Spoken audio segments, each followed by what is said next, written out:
ही माझी डाळिंबाची सेंद्रिय जातीचं बाग आहे। या बागेला उन्हाळ्यामध्ये बिलकुल पाणी नव्हतं।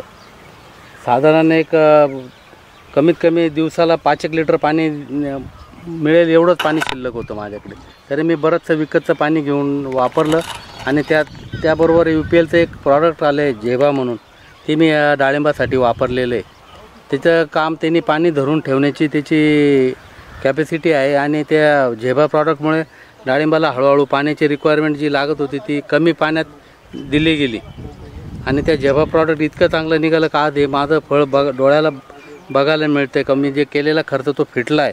म्हणजे मी प्रत्येक शेतकऱ्यांना असं मी म्हणतो त्यांनी वापरावं, जरूर वापरावं। हे प्रॉडक्ट खूप चांगलं आहे आणि मी ज्या प्लॉटला वापरलं नाही तिथं फळ अजिबात आले नाही आणि जिथं वापरलं तिथं भरपूर फळधारणा झाली। तरी ह्या प्रॉडक्टबद्दल प्रत्येक शेतकऱ्याने वापरायला काहीच हरकत नाही। हे UPLचं प्रॉडक्ट आहे आणि याची किंमत पण खूप आहे, ते फार कमी आहे, पाण्याला धरून ठेवणारे हे आहे। त्यामुळे दुष्काळातसुद्धा याचा फार मोठा मदत मिळते आपल्याला।